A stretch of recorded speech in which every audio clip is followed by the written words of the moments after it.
Finance is about money, but not only about money. Finance may not be your major, but learning finance is really important. And learning finance helps you make wise decisions. So we can divide the decisions into many different categories. The first one is personal financial decisions, includes your retirement plan, your car loan, your stock investments, or how to evaluate the terms of for a home mortgage. And the second decision could be business decisions, involves investment decisions, cost management, and financing decisions. For instance, should your firm launch a new product? How can you decide this? Or which supplier should your firm choose? Cost management. Should your firm produce a part or outsource production in order to reduce their cost? Other financing decision. Should your firm issue new stocks or borrow money uh, instead? And other financing decision is how can you raise money from your startup firm? These are the main source of questions for business decisions. And the financial manager does all of this with the goal of maximizing the value of the firm, which means the maximizing the value of the shareholders. And and the key of financial thinking is to weigh cost against benefits. So you try to increase your benefits um, compared to your costs. The third decision is no. This is the third category, third reason why I study finance is maybe you are thinking about the career in financial institutions. In this field, there are many different positions, including broker, investment banker, hedge fund, portfolio manager, and government and central banks.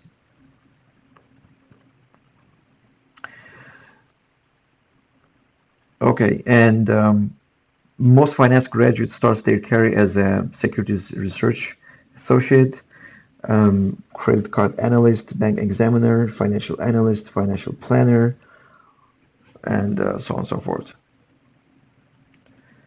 So, what do you need to have to rock this course?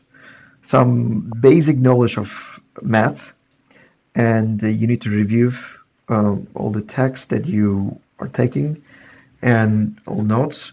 Review your notes, slides, your quizzes, and complete mind tap exercises. Please read the book and do the exercises, mind tap exercises. And yeah, all questions will come from the mind tap exercises and quizzes, plus, of course, book explanations. I highly recommend to read the book and mind tap exercises. Okay, I just want to review some math because we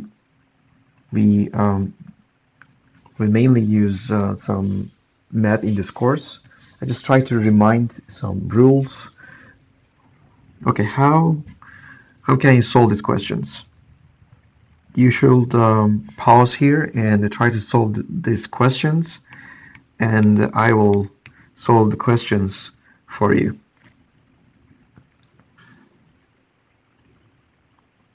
Okay, let's start solving the first one. This is 17.5 multiply 17.5 multiply 17.5 equals, you can use your financial calculator. Please learn how to use your financial calculator in order to calculate these 17.5 over 3. The solution is 5,359.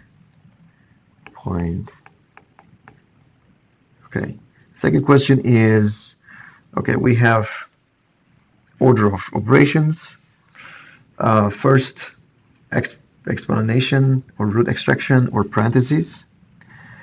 Second, order is division, multiplication. Third order of operation is addition and subtraction. So first we need to calculate here, which is 14 plus 63 multiply 1.7 divided by, and this is okay. And then just multiply here, which is 64 plus 14 divided by 0.07, and you will get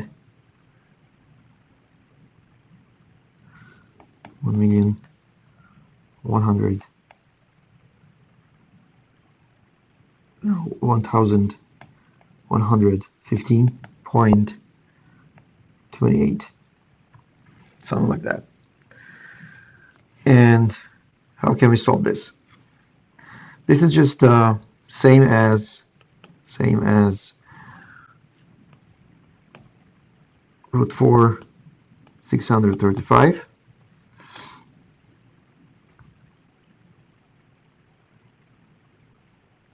And you need to use a financial calculator in order to calculate this.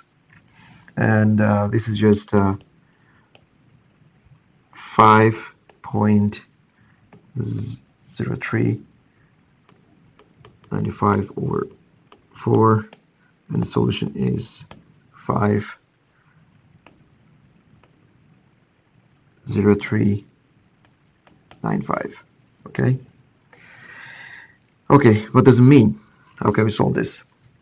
This is sigma summation notation, and it starts from 1 and until 4, meaning you have I, you have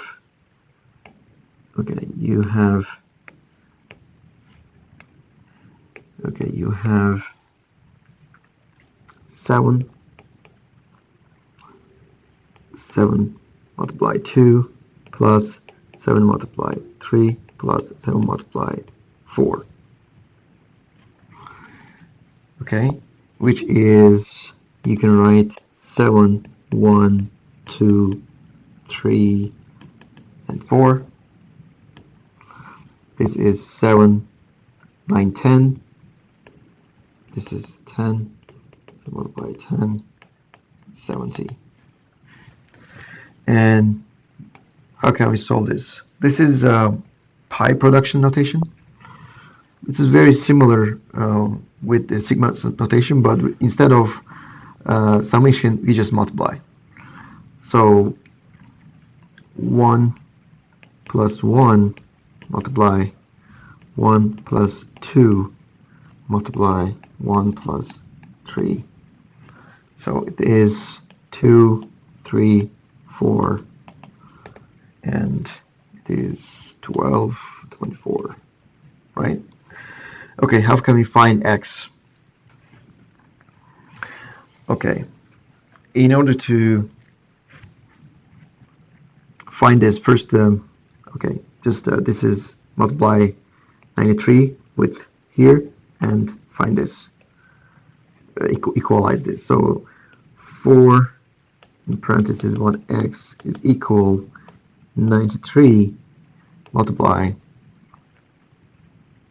17 plus 109. This is 18. This is 18.09. When you multiply this, 3 multiply 18, 9 equals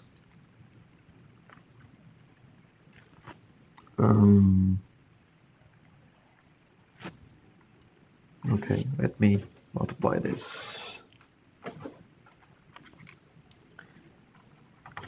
(93) multiply 18.09 is equals 1,602. Okay, but we need to This is, okay, let me erase some of them. Okay, so we need to divide 1682 4 equals 1 plus x. Divided 4, this is 420, x is 419. Okay. Okay, other question.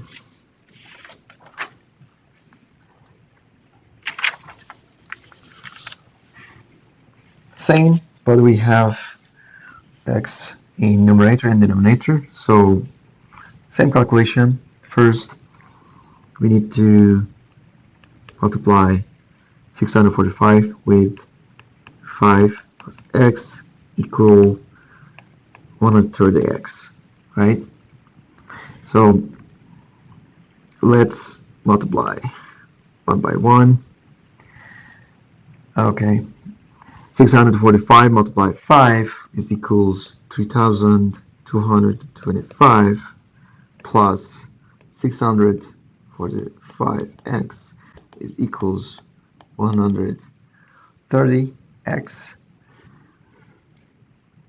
We can subtract and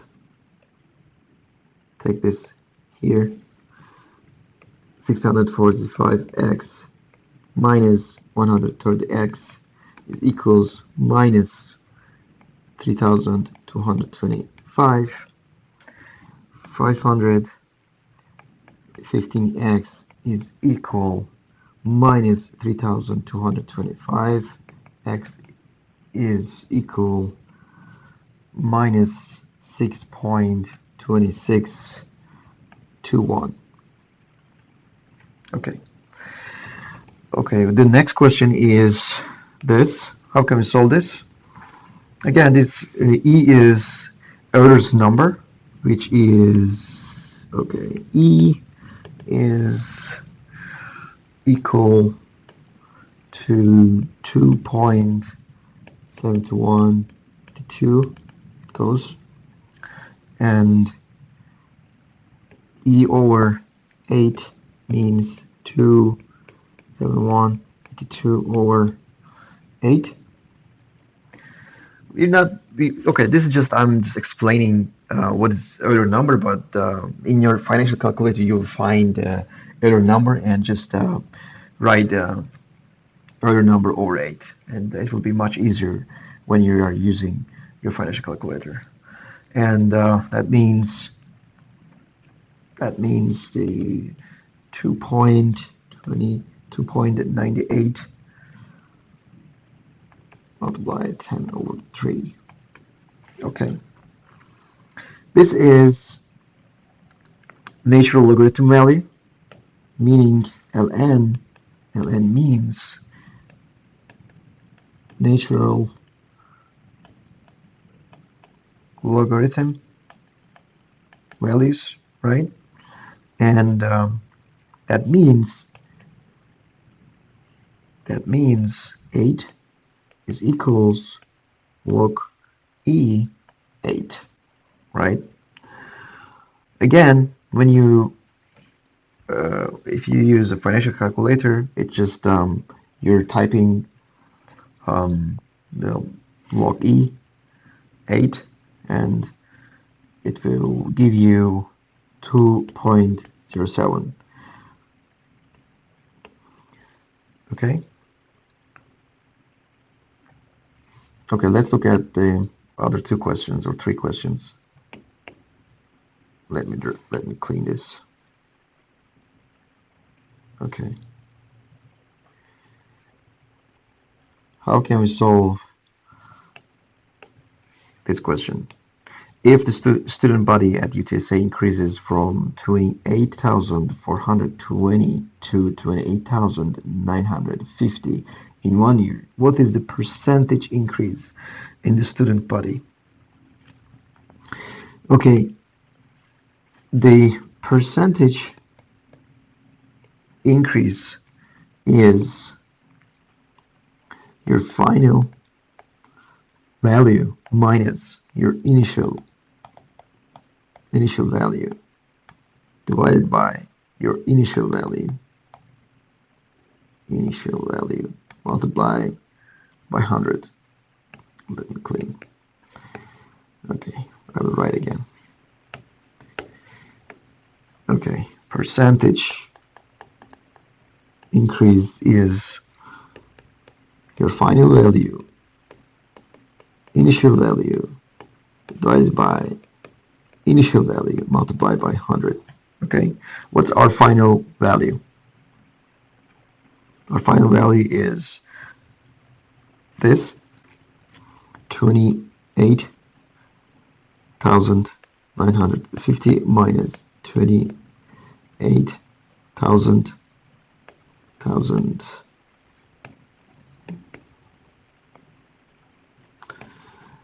okay, 28 minus 28 divided by initial 28,420. Okay, multiplied by 100. Here is 530 divided by 28,420 multiplied by 100. It's equal 1.865%. Okay.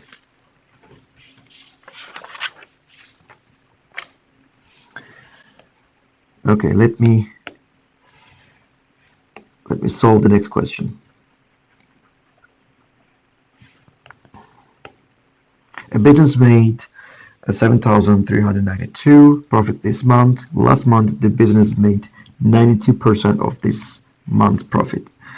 But how much was the last month's profit? So we can write last month's profit 7,392 multiplied 92% is equal to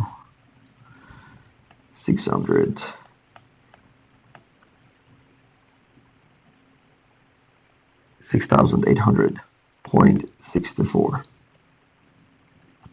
So this is the last month profit, right? Okay. So the last question is 56 is 19% of what number? How can we solve this? 56 is equal x multiply 19 over 100. So again, just find x. X is 56 multiply 100 divided by 19. X is 294.74. Okay.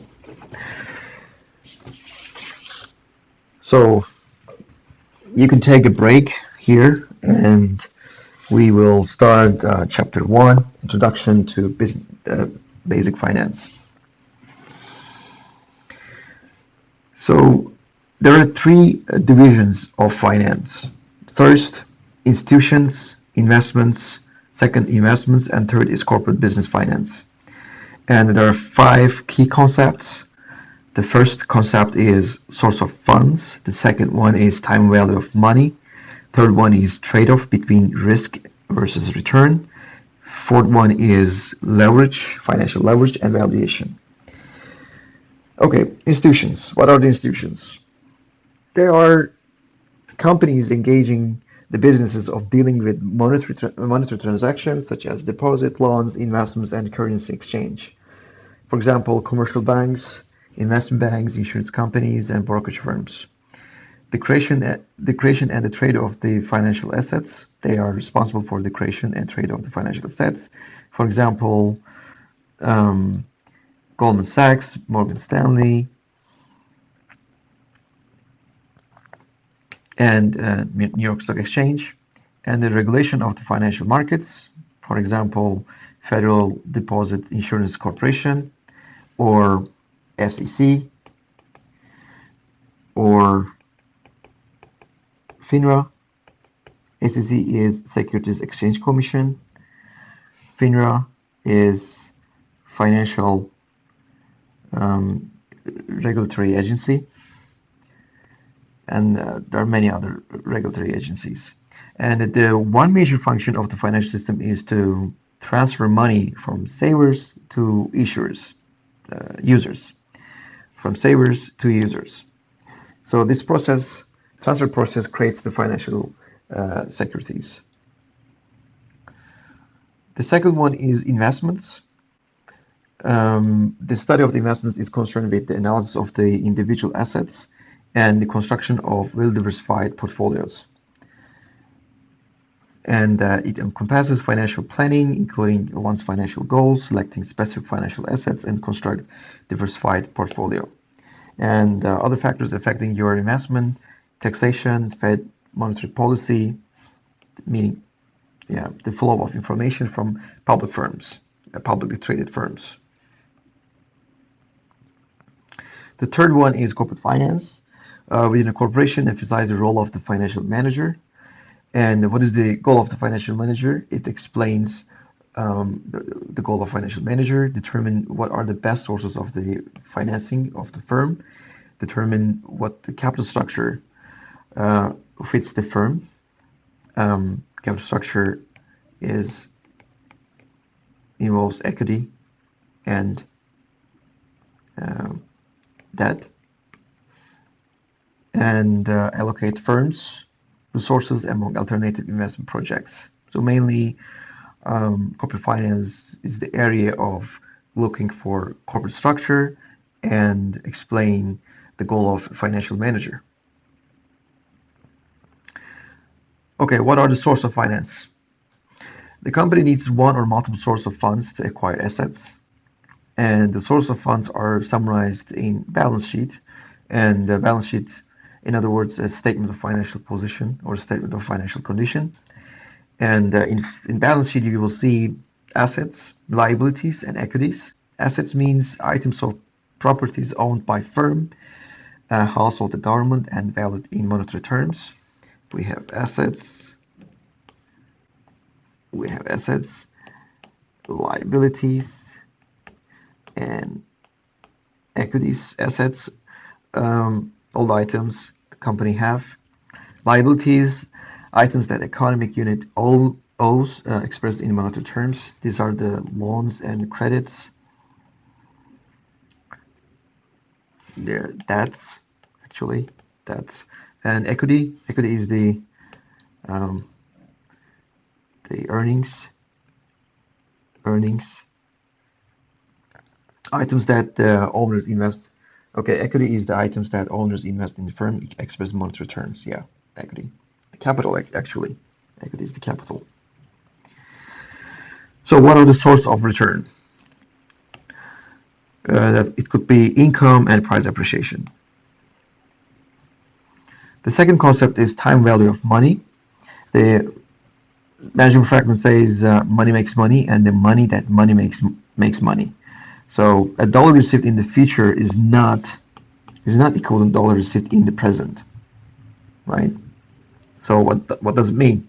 It means time 0, time 1. Is it $100 is equal to $100 in time 1? Like today, this is today. This is time 1 is, let's say, 1 year. In 1 year. What do you think? It's not equal because you can earn interest by depositing your money, and you can earn, let's say, some interest rate, and maybe you can earn 1 103 or 5. Okay, it's not equal. And money available at the present time, money available at the present time is worth more than the same amount in the future due to the potential earning capacity. Yes, and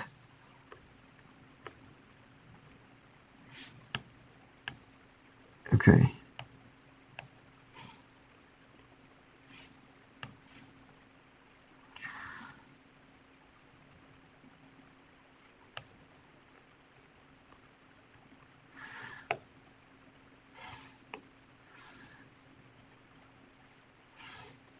Yeah. What is let me delete this. Okay. So what is interest rate? What is interest rate?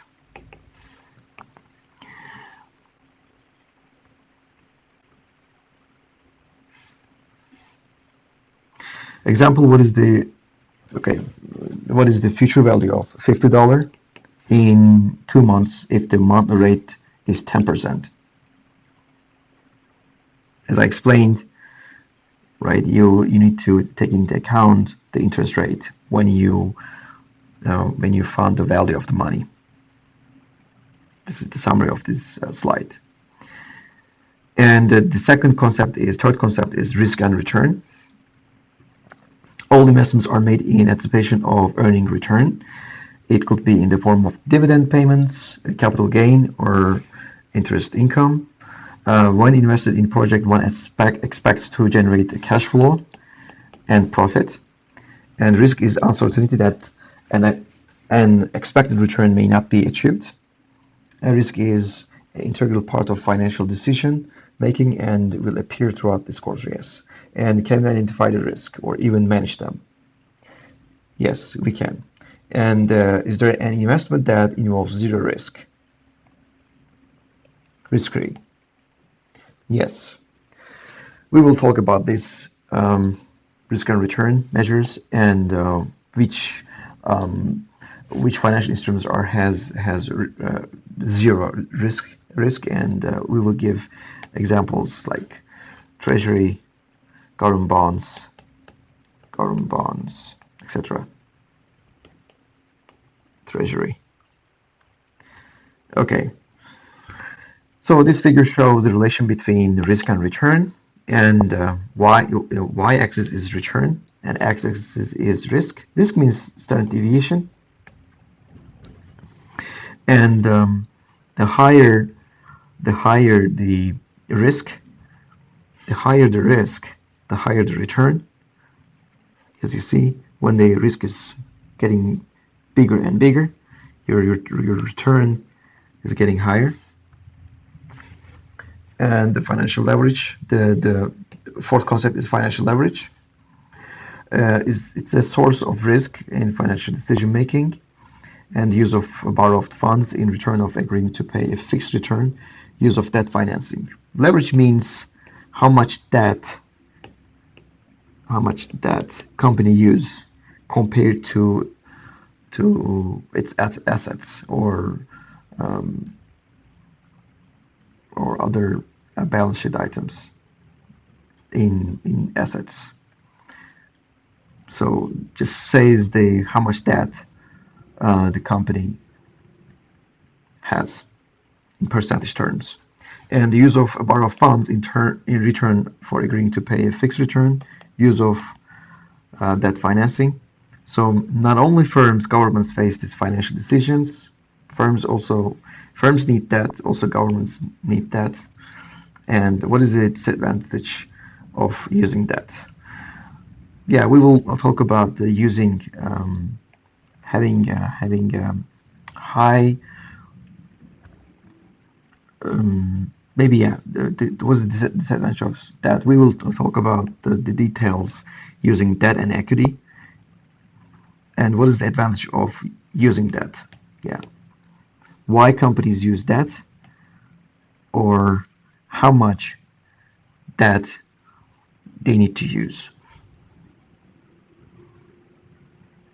Okay, the key concept 5 is valuation.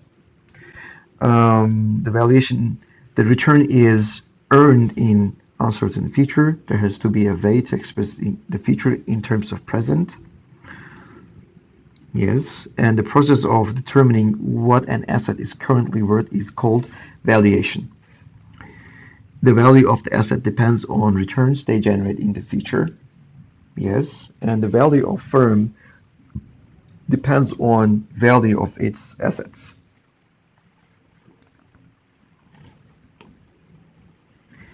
Right? And we can have valuation for public firms, private firms, small businesses. How can we do that? So we mainly look at the financial performance of the company, and it can be their income, or their cash flow, or their dividends. They pay dividends. So by looking at, let's say we're looking at dividends, and time 0, time 1, time 2, and time n, we try to find the value of the company in time 0, and we have some assumptions, and we predict the dividend payments for each time, and we try to find the value of those payments in time 0. We will explain this in the future, but we are using dividend payments or other items to value the company. So assumptions. Financial analysis is based on assumptions.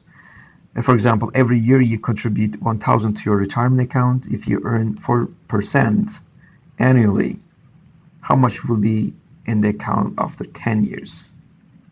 So time 1, time 2, time 10. So every year you contribute 1,000, 1,000, 1,000.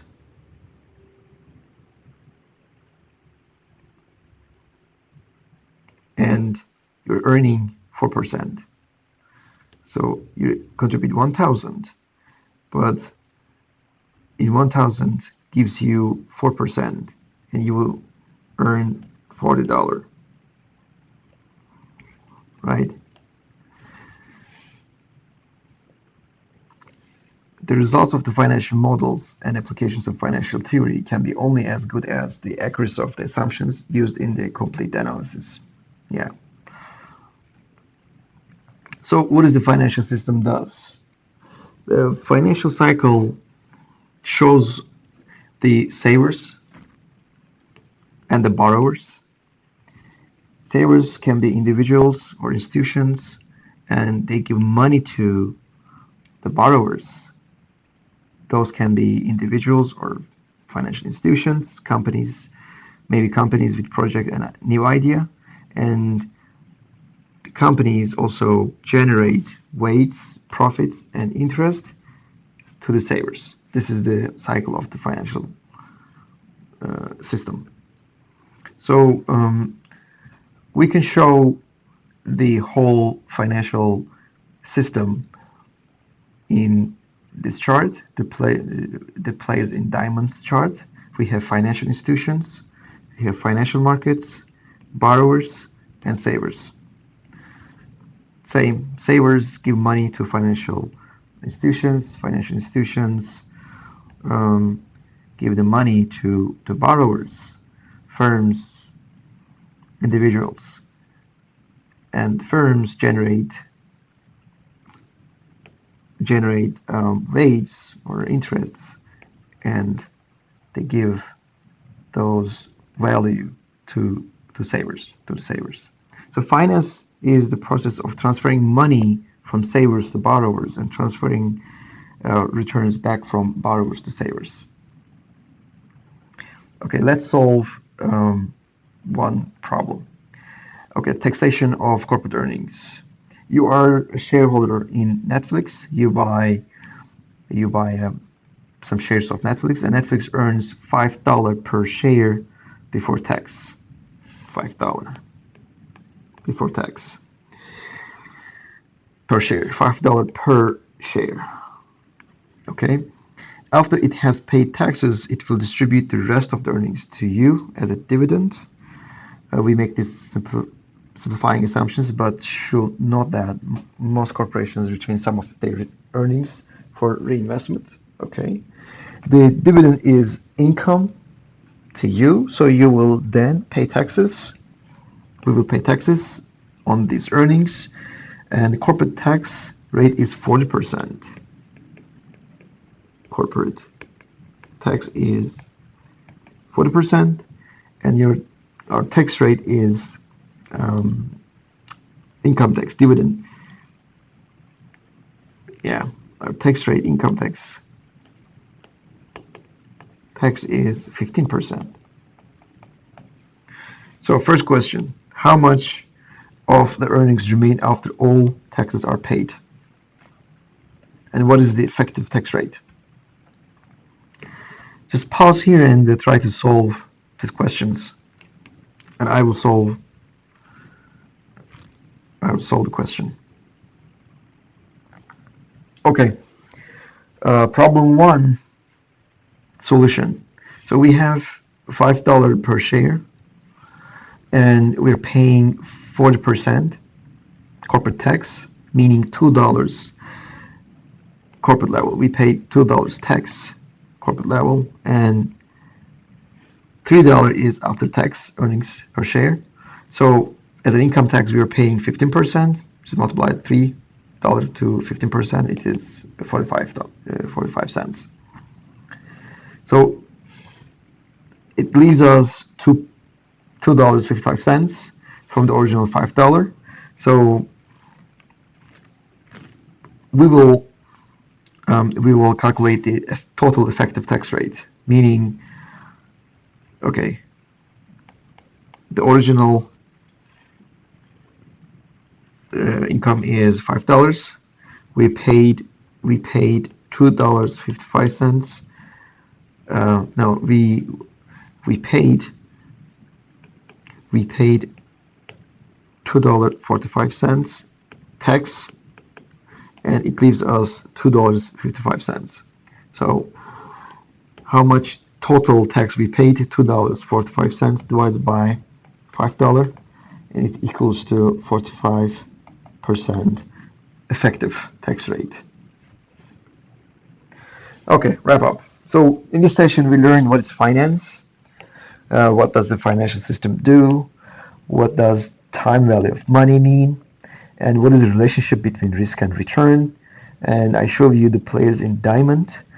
I recommend to read your notes, these PowerPoint slides, and chapter 1 and chapter 2, and you should complete my type exercises for chapter 1, quizzes, video reviews, PowerPoints, and flashcards. That's all for today. Thank you for your attention.